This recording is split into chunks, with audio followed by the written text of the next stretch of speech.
Welcome back. I'm really excited to jump into this lesson because we are talking about motivation, how to hack your motivation. Motivation is one of the most common time management issues I've uncovered, and it's one that everybody struggles with. Nobody has constant motivation all the time. So in this lesson, we're going to be talking about what role motivation really plays in time management, the 3 pillars of motivation, and what type of motivation is best for meeting your long-term goals and what type of motivation is actually harmful for you. But before we get started, I want to tell you a quick story by this man. His name is James Clear. James is an incredible author. He's a writer. He's a weightlifter. He's a speaker. And he has accomplished some incredible things. And I love this quote by him. It says, "Success usually comes down to choosing the pain of discipline over the ease of distraction." And that's exactly what delayed gratification is all about. So let's get into the story. One day at the gym, James was talking with a coach who had worked with thousands of athletes over his career, including some nationally ranked athletes and Olympians. He asked him, "What's the difference between the best athletes and everyone else? What do really successful people have to do that most people don't?" The coach answered with something that James wasn't expecting. He said, "At some point, it comes down to who can handle the boredom of training every day and doing the same lifts over and over and over again." That's completely contrary to what people say about having to get enough passion or motivation. What they do is equate their motivation with their work ethic, and then they get discouraged because they aren't always gung-ho and ready to go like they think successful people are. So what James says is, what he's saying is, it's not about the event, it's about the process. If you really want to be good at something, you have to fall in love with the process of doing it. Fall in love with the boredom. Fall in love with the repetition, the practice. Fall in love with the process of what you do and let the results take care of themselves. What I find myself constantly reminding myself and my clients is that you cannot mistake boredom with unimportance or even a lack of progress. Now, I want to tell you how that actually fits in with motivation, and I think you are probably already seeing it. A lot of people say that if they're not motivated or if they're not passionate about something, that it's not the right thing to be doing, but that's actually not true at all. Motivation comes and leaves us all, but there are some ways that you can keep and push through those boring things. There are some ways that you can do the work that you know needs to be done, even if it's not that fun at the moment. So we're going to talk about what I call the 3 pillars of motivation. And these are proven parts of motivation. We're going to walk through each part of them. There's the beginning, middle, and end. And the beginning is activation.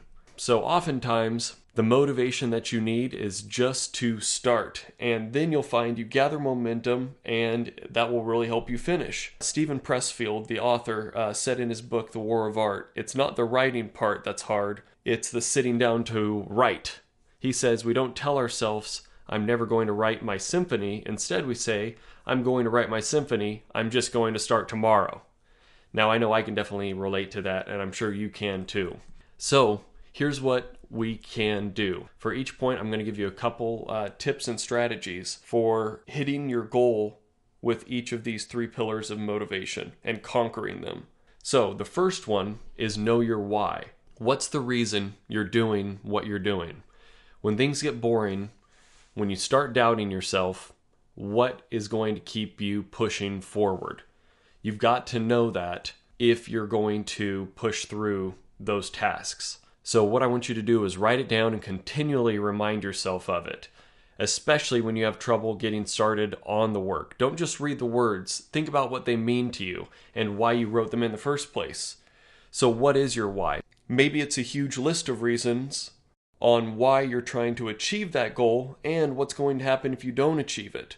Sometimes it's just that little bit of juice that you need to push through that monotony. A lot of people tell me that money's the main reason, and that is their why. But when things get tough, it's difficult to motivate yourself with just money, with just a bunch of paper, because it's the emotional connection to what you want that will keep you on the right track and keep you motivated. It's what the money represents. It's what your goal represents. So my advice would be, don't just stop at money, but try to dig as deep as possible. What does that money represent to you? Maybe it's security, maybe it's safety, maybe it's food, maybe it's a new house, maybe it's saving up for someone's birthday. Whatever it is, keep going a layer deeper. And then what would that mean if you saved up for their birthday? What would that mean? What would that mean? So get specific, really specific. It's okay to have a set amount of money, but know what you want to do with it as well, because the more real it is, the easier it is to visualize and the more motivating it will be. So let's recap that quick. First, what's the real reason you're doing what you're doing? Second, write it down. Third, revisit it constantly. Fourth, ask yourself, what does it represent to you? Dig deeper and get specific, really specific. All right, there's actually two types of motivation. There is extrinsic motivation, which is motivation that comes from outside ourselves, from either wanting to earn a reward or avoid punishment. Here's some examples. Working for a promotion or raise, training to win a soccer game, finishing a project so you don't lose a bet. Those are things that come from outside, from other people. Intrinsic motivation comes from the inside. It involves doing something because it's personally rewarding, for its own sake, not because of anything else. So some examples of that are working on a project because you enjoy the challenge, not with anybody else. Playing a soccer because you enjoy the feeling of achievement or because it's great exercise. Or even tackling a new problem because of the gratification you'll get from solving it. Don't get me wrong, one is not better than the other, but you need both to get started. Extrinsic usually helps you get started, but intrinsic helps you finish, which is why you need to have that big reason, that why, figured out. All right, the next pillar of motivation is persistence. You've started, congratulations. Now, the next challenge is pushing through to finish the task, right? It takes a stubborn determination to push through no matter how difficult your task is. So I want to show you a few ways, a few strategies to do this. And the first one is to make your routine easier. Systems and processes help you establish a baseline for what you are doing so you can continually improve. Now, a lot of people think that systems are boring. And we've talked about this before in some of my other courses, but they don't have to be. They can actually really motivate you. And so what a system allows you to do in its simplest form is focus on improving instead of trying to figure out what to do next or just getting it done. It helps you not think about all the other things, just get the actual work done. So let me give you a quick example. If you're trying to write a book, what are those triggers that get you writing every time? Have you noticed them? Maybe it's first to put on your favorite song, or splash some cold water on your face, or open up a document or your notebook and just write a word so you aren't staring at a blank sheet of paper. That actually really helps. So if you think about those things that you finally, after maybe you procrastinate a little bit, but you finally get around to it, what actually snaps and what makes you get the work done? If you start identifying those, you can create a small process to get things done. But don't end on the first one. What is the second step? Keep going to the next one. Maybe after that, it's just to write 300 words no matter if they're good or if they are terrible. Then maybe take a drink of water and write 300 more words without deleting a single word. It could be something else. It doesn't matter.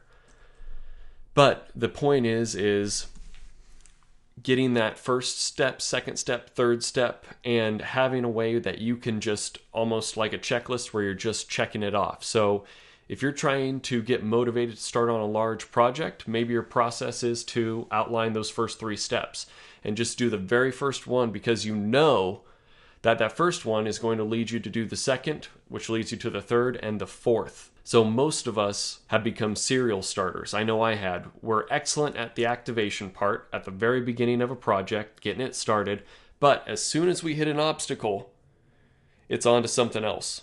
So my suggestion is that you pay attention to where you fall off, where you get sidetracked, and create those simple routines or processes to help you push through them. So let me give you just another quick example. Some of my parts where I noticed that I fell off was if I am in a project and the one thing that keeps me from moving forward sometimes is if I'm too vague or I don't know enough about a project. A lot of times I am starting from scratch and I don't have it outlined completely. So I need to really figure that out. Another big thing that throws me off is when I'm working with other people and you email them for something and you don't hear back. It doesn't matter how well you manage your time. If something hinges on somebody else, you are stuck, right? But instead of abandoning the project and moving on to something else, I've created a few questions or points to ask myself. So if something's too vague, I know that I need to go back to my project management app, open it up. That's really easy. Step 1. 2, just read through what I have so far. Review those main goals. Look at the big picture. Then I need to start clarifying and breaking down what each of those big goals means, right? I need to get more clarity on that. And the same is for if I don't get a response from somebody. I ask myself what I can be doing that doesn't require them. I know there's other parts of this project. Maybe it's not that exact task, but I know I can do another part of it and move the project forward, even just a little bit. All right, the next strategy is to surround yourself with good company. This has been one of the most important ones that has helped me personally. So it's been proven over and over again that whether you have one person or a group of people, surrounding yourself with like-minded, good people will help you reach your goals faster than anything. Here's why.